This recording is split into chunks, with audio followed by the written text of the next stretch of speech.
All right, let's dive into a threat that's, well, it's pretty much invisible. It lives right where our digital world touches our physical one, and it is hiding in plain sight. I mean, really think about that for a second. You've got these robotic arms in a car factory, sensors managing an entire power grid. You've got assembly lines that have to run 24/7. What is actually telling them what to do? Because if someone gets a hold of that control, we are not just talking about some stolen data on a server. No way. We're talking about real, physical stuff happening. A digital attack that can actually shut down a factory. Or worse, the stakes get unbelievably high. So to really get a handle on this, we've got to go right to the front line, what we're calling the new industrial perimeter. And look, this isn't some fence or a concrete wall. It's a massive, sprawling network of millions of tiny computers, all making critical decisions right there on the factory floor. And these little computers are what we call industrial edge devices. We're around them every single day and probably don't even think about it. They're the local brains behind all the brawn, making everything from manufacturing to your local supermarket way more efficient. But because they're everywhere, they're also vulnerable everywhere. So you might be thinking, okay, why can't we just use the same cybersecurity we have for our laptops and company servers? And the simple answer is that the world of the factory floor, it plays by a completely different set of rules. And right here, this is the fundamental conflict. In an office IT world, yeah, you can take a server offline for a few hours to install a security patch, no big deal. But in the OT world, operational technology, taking a production line offline for even a minute can cost millions of dollars and introduce some serious safety risks. Uptime isn't just a goal here, it's everything. Okay, here's another really crucial piece of this puzzle. We usually think about security by looking at the source code, right? The human-readable blueprint of a program. But these industrial devices, they don't run on blueprints. They run on compiled binaries, the finished machine code. So the key is, attackers aren't studying the architectural plans. They're taking apart the finished engine to see how it works and where its weaknesses are. And this really gets at the old way of thinking. People used to believe that just because these binaries were super hard for a person to read, they were somehow magically secure. It was security through obscurity. But now that everything's connected and the tools to reverse engineer this stuff are so much better, yeah, that assumption has completely crumbled. So let's pull back the curtain a bit. How does an attacker actually take some tiny hidden flaw in a device and turn it into a real-world disaster? It's not magic, believe me, it's a methodical process. See, an attacker almost never just kicks down the front door.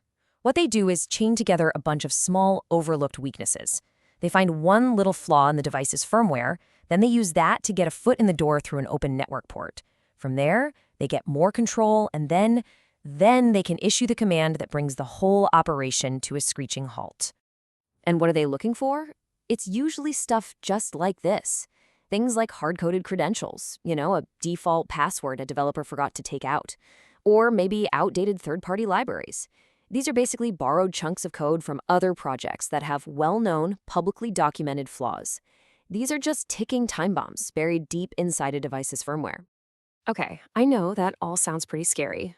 But the good news is that for every tool an attacker has, there's a countermeasure for the defender. The game has totally changed, and so is the toolkit we use to fight back. And what's cool is that for pretty much every type of threat, there's a specific solution designed to stop it. If you're worried about those hard-coded passwords, there's a technique called binary SAST. Worried about those outdated components? There's software composition analysis.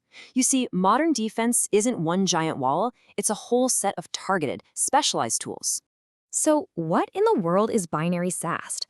Honestly, it's a total game changer. It lets defenders analyze the finished machine code, the binary, directly. You don't need the original blueprint, which is absolutely critical, because a lot of times the manufacturers don't even have it anymore. This tech finds the flaws in the thing that's actually running the machine. And software composition analysis, or SCA, you can think of it like an automated inventory check for your code. It scans the binary, makes a list of all the third-party and open-source ingredients that were used to build it, and then it checks that entire list against a global database of known security holes. It gives you incredible visibility into your software supply chain. Now, when you start using these kinds of tools, it enables this really critical shift in mindset.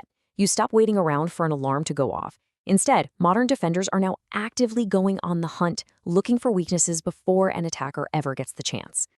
And this is what we call proactive reverse engineering. It's really the art of taking apart your own systems to find the cracks in the foundation. Before the building is even finished, you're finding the vulnerabilities before that firmware ever gets installed on a single machine on your factory floor. The benefits here are just huge. This kind of proactive approach helps you find what are called zero-day flaws, vulnerabilities that nobody else in the world knows about yet. It protects your secret sauce, your intellectual property hidden in the code, and it makes sure that the firmware you're about to install hasn't been secretly tampered with somewhere along the supply chain. At the end of the day, this is not just a technical chat for the IT department. Securing the industrial edge has become a core business function. It is directly tied to a company's financial stability and its ability to just operate. Because when things go wrong here, the costs are absolutely staggering. I mean, we're talking catastrophic production downtime, the theft of priceless trade secrets, massive fines from regulators, and the kind of damage to your reputation that can make investors and partners run for the hills. Look, this chart really lays out this simple financial reality. The investment you make in this kind of proactive security is just a tiny, tiny fraction of the potential cost of a single major incident. The return on investment isn't just good, it's absolutely exponential. So really, the most important thing to take away from all this is that we have to stop looking at this security as just another expense on a spreadsheet. It's not. It is a strategic investment in the ability of your business to function, to adapt, and frankly, to survive. And that really leaves us with one final big question to think about.